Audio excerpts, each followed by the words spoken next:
Alright, so the goal I have for today is basically to just get this engine bay completely stripped out and ready for prep, at least. Which means I'm gonna have to remove the fuel lines, I'm gonna have to remove the brake booster, all the random brake lines, and the wire harness, and hopefully also get the windshield off today, because I'm planning on repainting all up underneath the cowl as well. And seeing as I'm gonna be replacing the seals and everything anyway, may as well just pop it off and make it easy on myself.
Alright, the bay is mostly stripped out at this point, but I ran into a little bit of an issue that's got me deciding to do things a little bit differently.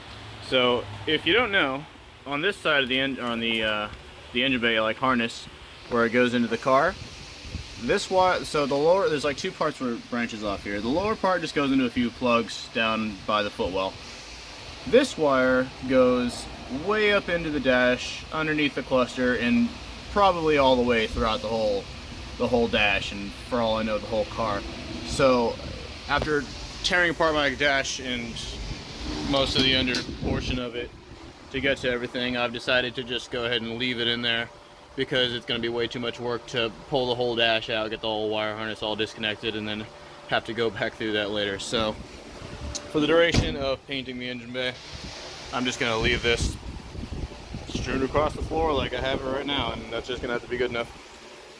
Luckily everything will be out of the way of the major work that's going to be done, which is mostly around here, and everything else is just paint work. So let me just get a few more things stripped out of the engine bay, like the fuel lines, a heat shield. I'm going to leave the steering column in place because it's really not hard to just mask around that, and it would honestly be a lot less work to just do it that way. So I'm just going to go mask it off like that, like I did the last time I painted this engine bay, and call it good. And then we'll move on to pulling out the windshield, and then after that should be ready to start cutting and welding.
Yeah.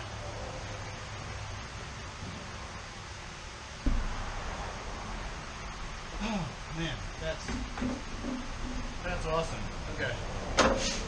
I have a new favorite way to remove a window now. This is awesome. So this is just like the Harbor Freight kit that you can get, but the wire is like a square cut wire that I got from a local glass company. And I asked about like how much they charge for like removing it for me, right? And the guy just gave me this stuff, and this stuff cuts through like butter. A little difficult through here because this part's always really strong, really thick with the glue. Also, you have to be really careful not to damage your dash. Luckily, I don't think I did too terribly much damage to mine. There's a few nicks here and there, but it's fine. Nothing you're gonna see once you get the new windshield on. But yeah, if you saw my CRX video not long ago, I was struggling because I was using like a razor blade to get stuff like this off. And I don't know if I ever mentioned this on the YouTube channel, but I've never, until now, gotten a windshield off without breaking the windshield. So I'm happy because that's a probably $1,000 mistake that I could have made, but all good to go.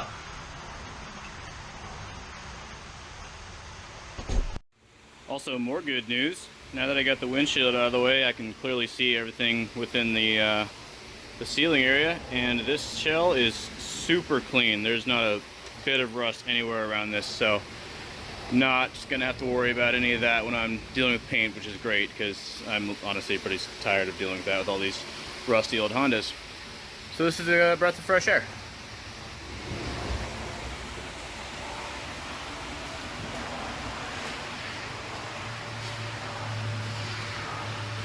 Super clean.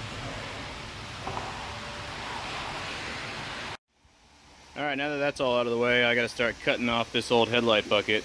So first things first is there's some spot welds, one right here, here, here, here. Pretty sure there's one right in there too, here, here, and here. And then that'll separate this whole piece from this piece. And obviously gotta get those pieces down there, those spot welds drilled out. And then somehow I gotta figure out how to get in here, because like from factory they give you like this whole piece, right? And then like it's just like, I think it's like just this like whole bar piece that goes on. So there's 3 spot welds in here, maybe 2, I forget, but they're super hard to get to. I'm gonna have to do some clever thinking with that, or maybe I'll just, well, I don't know, because I can just cut it off, right? But then how do I get it off on the new one? So I'm gonna figure that out and get back to you.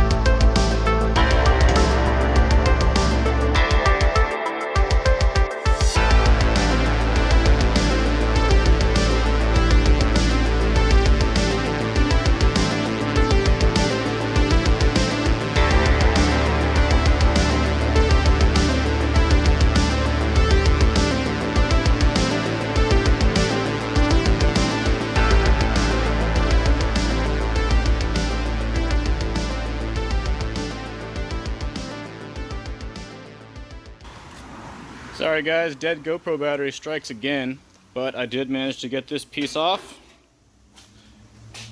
without actually having to do too much crazy stuff actually, because I found out that most of it just goes on to these 3 spot welds right here. There's one more on the other side that was a little harder to get to, but I managed it. And that way this piece can just stay in place. I don't have to worry about these spot welds in here. I'll just leave that in place, clean it up, and weld the new piece to it. But now that I got that off, I need to take the good piece off of that new frame cut without damaging it this time, and then I'll be ready to weld it back onto the actual car. I'm not going to film that part though, because I mean, you've seen it once, seen it 1,000 times, so I'm going to get that done real quick, and then I'll get back to welding it on. Alright, so I got the new piece cut out and put in place. I've been working on hammering it a little bit to make it line up just a little bit better. This piece is pretty much exactly where I want it to be. Once I kind of clip that all together with some vice grips, it'll be fine. Everything else lines up great. But now all I gotta do is clean up all the surfaces that I want to weld to, because under here is a little rusty, and then obviously, you know, like, you know, all the weld areas are rusty. I gotta make everything actually adhere properly, and do some weld through primer on all the surfaces where it'll be covered up, and then I should be good to just start doing paint work.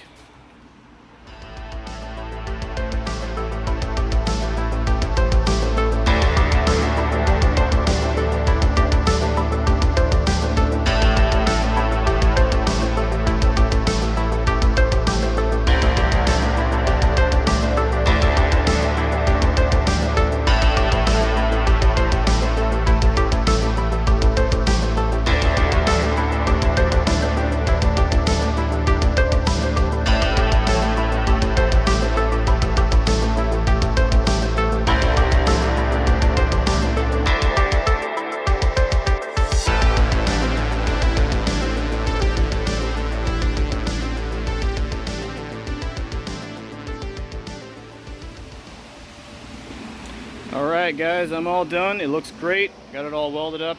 Everything should line up perfectly once I get the body panels back on. I already double checked the fender to make sure all these holes line up perfectly, and I'm confident that it's exactly where it needs to be. Now this next part is actually super easy. All you gotta do is just cover up your camera for a second. Whoops, a little too fast.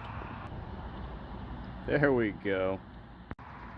See, that didn't take long at all.